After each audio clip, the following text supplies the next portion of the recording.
today, this was very nearly what my title of the video was today. Now, sometimes little snippets of things happen for a reason.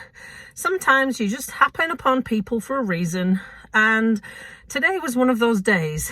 So my morning did not really go to plan. I decided I did not want to talk today, but I had an appointment this afternoon about the leg and the infection, and following up from last week on what was happening and whether the treatment plan is working well enough and that sort of thing. Now, I happened to mention to the district nurse this morning that I was cheesed off with this and showed her my pictures, and she mentioned somebody that in the hospital that was really good at treating this sort of thing and that she would try and catch up with them.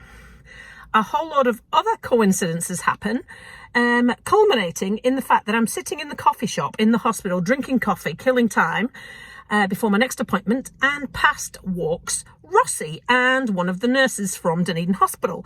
Now, it's the nurse that saw me and said, "Oh, hi," and then behind her, around the corner, came Rossi, and she came in and gave me a big hug. Now, Rossi is the vascular reg who did my surgery to amputate my leg back in October.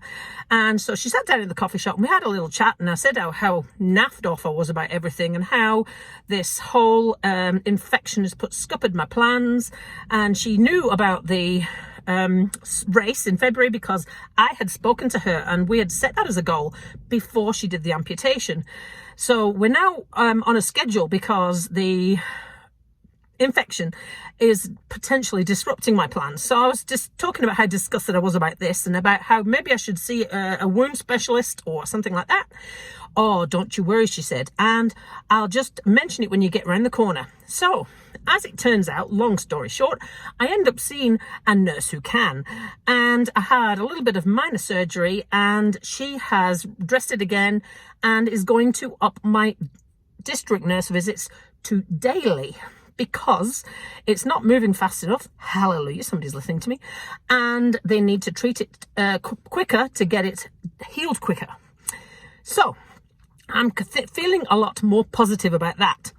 Then she asked me what happened with the stitch, and I said it was put in on Tuesday. I told her what happened, and she agrees with me. So this is a medical professional that has agreed with me that a very sensible plan. So this is the doctor and the nurse. So now I'm going to actually go ahead and do this. She says that a very sensible plan is to wait until the stitch comes out. We're hoping next Tuesday, then leave it for a couple of days just for the little holes that are created by the stitch coming out, and then try on the prosthetic, and not to walk around like a crazy person, but to build it up gradually. So if the stitch comes out next Tuesday, I'll be trying the prosthetic leg on Friday. She also agrees, like the doctor and the leg guy, that the infection the infection site's not actually infection anymore. We think the infection's gone.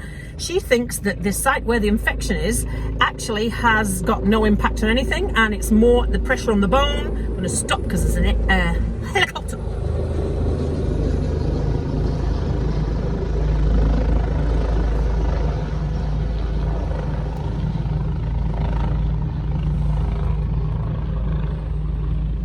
Anyway, like I was saying, she's not worried about the infection site.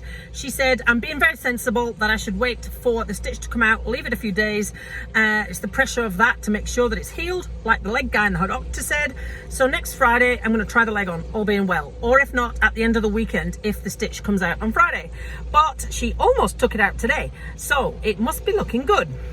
They're going to do the district nurse follow-ups every day in order to try and speed this up, and I'm going to get followed up at the hospital every week to try and speed this up. To begin with, Challenge Wanaka was in question, but if they can get this all healed up by treating it every day, then it could well still be on track. So, feeling a little bit more positive than I did this morning. Thank you to Rossi and all those nurses for actually leaping into action and doing something to help me get me out of the hospital system. And then one last little coincidence, as I was leaving the hospital on a day where living angels popped into my life to make things better for me. A guy that I indirectly know who is a doctor in ED was coming past as I was going out. He was coming into work. He said, "Oh, I've got something for you." And he gave me this. Now, right now, in the middle of my most challenging journey of my life, I can never get too many inspirational stories. So thank you for that, doctor, for finishing off my day with a little snippet like that. So there you go. Living angels really do exist.